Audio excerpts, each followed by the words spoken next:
Mes chers compatriotes, notre nation se trouve une fois de plus confrontée à une menace qui vise son existence même, son identité, son unité, sa dignité et son honneur. C'est pourquoi je prends la parole aujourd'hui pour rappeler avec la plus grande fermeté une vérité inaltérable. Aucun accord de prétendue intégration économique régionale ne peut être envisagé tant que la souveraineté et l'intégrité territoriale de la RDC sont bafouées. Comment peut-on parler de coopération lorsque les forces rwandaises et ougandaises occupent nos terres, exploitent nos ressources et provoquent les déplacements, la mort et la souffrance de nos concitoyens? J'affirme haut et fort que l'accord cadre signé le samedi 15 novembre 2025 à Doha ne saurait constituer la base d'un accord de paix durable.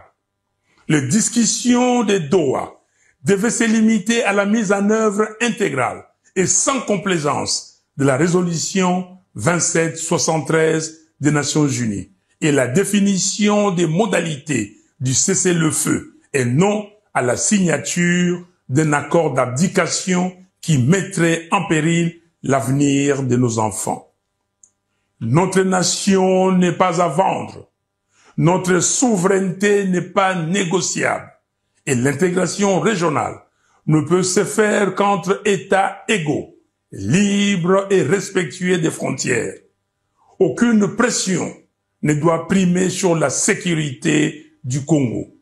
Aucune manœuvre ne doit détourner notre marche vers la cohésion nationale. Ainsi, j'en appelle à Monsieur Félix Tshisekedi et à tous les Congolais à œuvrer pour la cohésion nationale. Une cohésion véritable qui ne peut naître que d'un dialogue national inclusif. Monsieur Tshisekedi, au nom de notre peuple, meurtri mais toujours debout, je vous invite à convoquer sans délai le dialogue national.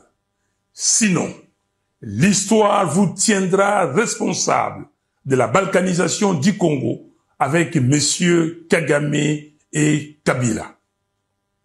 Aucun accord extérieur ne saurait précéder la réconciliation des enfants du Congo rassemblés pour proclamer d'une seule voix la cohésion nationale.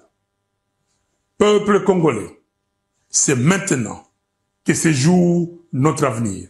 C'est maintenant que chacun doit s'élever pour défendre ce qui reste la valeur sacrée de notre histoire, l'intégrité territoriale du Congo. Jeunesse congolaise, vous qui êtes l'âme vive de la nation, l'heure n'est plus à la résignation, l'heure est à la vigilance, à la mobilisation, à l'engagement pour la défense du pays. Tenez-vous prêts. Un peuple uni ne sera jamais vaincu. Un Congo debout ne sera jamais balkanisé. Je vous remercie.